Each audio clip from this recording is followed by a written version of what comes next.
liked having a death on their hands, in their hands, in hands that, as it happened, seemed insufficiently evolved for this type of thing.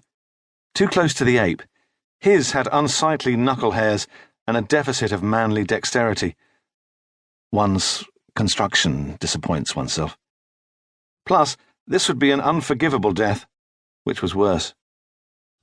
Pregnant women, dogs, horses, some cats, all chimpanzees, most children, the sprightly elderly, men with good hearts, pretty women, brave blind people, and promising youths from troubled backgrounds with Oxbridge scholarships, and endearingly courageous baby birds. Those are beings whose deaths may be regarded as unforgivable. Heart-clenching photographs across multiple media platforms may emphasize their tragic stature by showing them in earlier moments of unwary hope. If a horse, for the sake of argument, can experience hope, their troubling loss may inspire campaigners, legal reforms, the provision and naming in their honour of community facilities or new diseases, or else the provision and naming in their honour of replacement horses. The chick produced another urgently shrill lament. These were emerging at unpredictable intervals, pleas that were larger than itself and accusing. Then it bit him again. Ow! Oh, just look. Please. We preserve the names, create the laws and the memorials so that unforgivable deaths can also appear to serve a purpose, although, obviously, it is we who do the serving. The dead and their deaths cannot serve. They're only a removal, an extinguishing. Nobody, this is an unwieldy example, overdramatic, but nobody died in the Holocaust in order to provoke a compensatory outbreak of human rights legislation. That wasn't their aim. Nobody threw themselves into the corpse mud of the Somme in hopes of inspiring commemorative artworks. And yet, these thoughts emerge because we long for hopes and meanings and want them to spring forth from bitterness and permanently modify again by adding never. This is simplistic as an attitude and could be quite dangerous in its ultimate effects. It could lead us to encourage suffering in others because it might conceivably give rise to quite ill-defined and therefore inspiring good. It could lead us to embrace the fruit of various poisoned trees. It could lead us to plant poisoned trees. But no, death is anything other than unforgivable.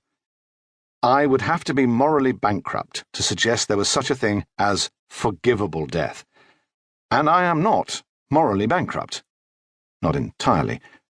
I'm not a bad person. The bird seemed unconvinced. But I'm late, and I can't be today, Another sweat broke over him. Today and is full of shit. This was Valerie's fault, because she'd changed things. Her patio was usually an area of grimly straightforward vegetation, potted clumps of foliage that didn't mind her smoking at them. Now, it appeared his ex-wife had decided to harbour a blueberry bush. Or somebody had given her this blueberry bush, much more likely, and she dumped it out here in response. She dumped it where it would be dangerous. She dumped it where it would act as the bait in an unnecessary trap for a small bird. Which meant the entire scenario was indicating the character of the bloody woman just clearly, massively. It absolutely showed the way she always was and would be. The bird flexed within its confinement, its tiny efforts and huge distress managing to impregnate his fingers with yet more clumsy guilt, despite his efforts to be helpful. It's okay. I'm making it better. You better. Honestly. He'd been speaking to the creature throughout, this faunish, biting blackbird child, ever since he'd heard it calling. He'd run outside from the kitchen and into the dawn, found the bird struggling, punishing itself in the especially dense jumble of netting left at the foot of the blueberry's far too ornate planter. Must have been a gift. Valerie wouldn't have bothered with something that needs any maintenance, not voluntarily. Unless, is it stylish this month to eat fruit fresh off the bough, or currently held to prevent appropriate aging, or to offer defence against cancer? Christ, she can be appalling. Although, I shouldn't say it. Sorry, John apologised, made efforts to sound soothing.